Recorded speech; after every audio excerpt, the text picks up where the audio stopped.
So, workforce screening.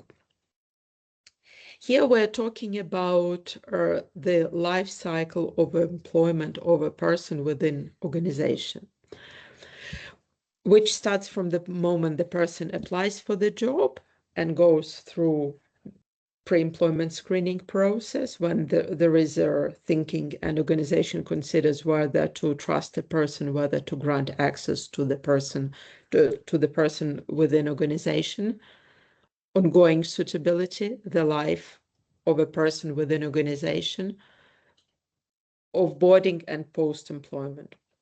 So often there is a thinking that the highest level of risk sits before a person joins organization. In reality, highest level of risk sits within on continuous employment of a person, because people are not static, they change. Their circumstances change, environment around them change, this reality changes, and this is where risk can be escalated or downgraded depending on the scenarios. So let's go through the start, pre-employment screening. And all organizations, you already do a lot in this space. Sometimes it's just not linked to critical workers. So probably one of the things when you establish critical worker framework, one of the important things to say when you're advertising the job, the best practice is to list that it will be a critical role, that the person would be required to undergo further checks, further scrutiny. So people know, and sometimes it's a stopper for a person who doesn't want to go through all those types of checks. Before you set up checks, you can think about the pre-employment screening from eligibility and suitability criteria. With the eligibility criteria, it's basic sets, minimum entry threshold requirements for a person. They're binary. They're met or not met. For example, you can say person should be Australian citizen or have a right to work in Australia. Or, for example, for the particular role, they should have license, qualification, registration, if they need particular policy code, etc. So you have a list of eligibility criteria, and this is the first thing probably HR more looking in terms of whether the person passes them or not. Second component is suitability criteria, and suitability criteria, there is more creativity to that, and it's more linked to the risk. When we think about risk, we can look at risk for pre-employment screening from three lenses, three optics directions. So you can look at it as enterprise level risk, security risks that your enterprise is facing. Then there are risks attached to the particular roles, and that will be different. For example, a person in CFO role, there would be a certain risk attached to financial or tax, etc. areas, and we'll talk about risk factor areas later. But then when you start thinking about roles, you will see where logically the risk sits. And the third lens is individual risk, something that person brings with them. We all come with the baggage, with the luggage of the past to the organization. So in terms of suitability criteria, think about the roles. And this is how you can decide role-based suitability criteria for your critical workers, depending on their access, their ability to impact. And so you can see how complex this can become, because you have to think for a start about defensibility, whatever level of appeal, for instance, a person may have. You need to have a framework and a structure on which you're going to make decisions. Now, in terms of the critical worker, then that would become a series of decision points or factors that you would consider because of the consequence of the critical worker in terms of aberrant behaviour or doing something to harm the organisation.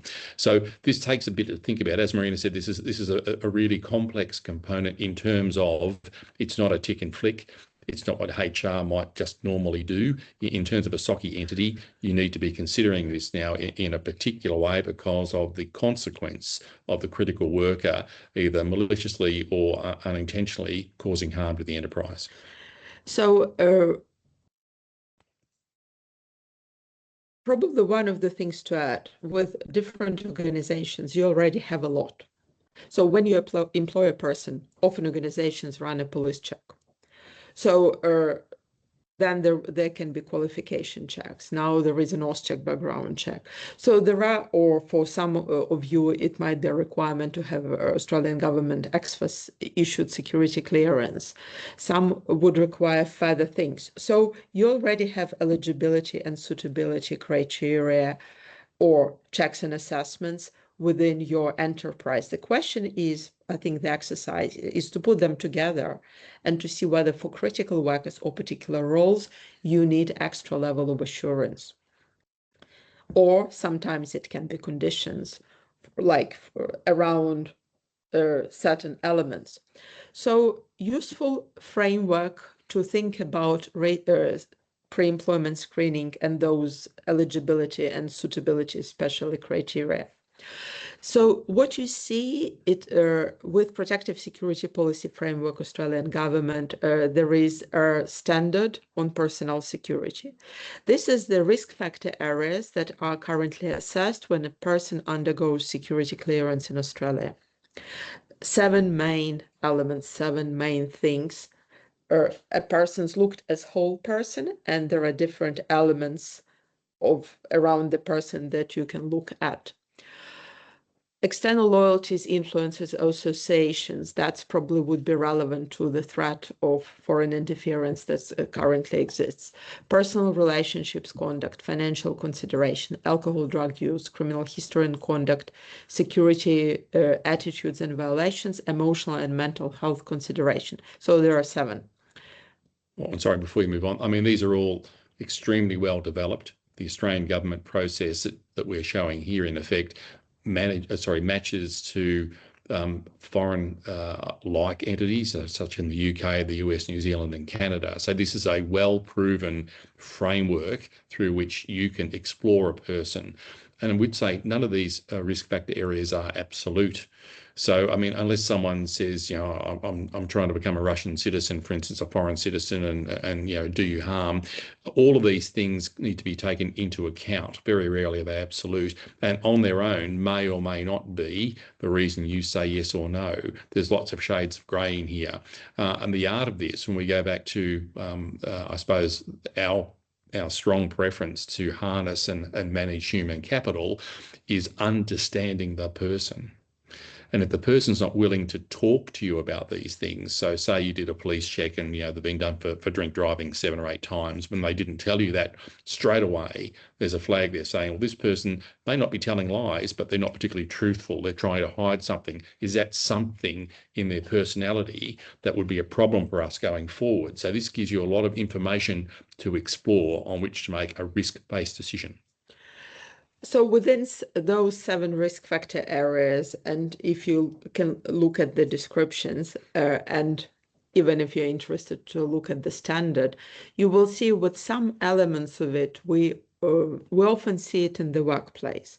So for example, if a person joins the organization and you run a police check and you can see that a person, I don't know, 30 or 40 years ago, teenage drink driving committed a manslaughter. Is it an issue or not? Or you can see that within last 18 months, person had lots of speeding tickets or parking tickets. What does it tell you about the person? And this is where I think that this assessment starts in terms of critical workers and reliability around them. So framework to consider, but probably the most important question, why are we doing those checks? So what are we trying to work out, to what end? So firstly, we're assessing integrity of the person, whether it's honesty, trustworthiness, reliability, judgment, resilience, loyalty. Second is we try to understand their vulnerabilities, whether the person can be susceptible to influence, coercion, exploitation. And so sometimes, like, for example, currently with threat of foreign interference for those people who are coming from overseas or are here from the countries that are less friendly to Australia, and there are difficulties in relationship. This is the risk of foreign interference goes up. But for you to understand the background of a person, you know that might be a time for a briefing or just share information within the group to say, if those things are happening, this is what you need to do, especially with critical workers, with those people with access. So the more information you collect, you don't collect it just for the purposes of curiosity. You collect it with the ability to manage this ongoing suitability.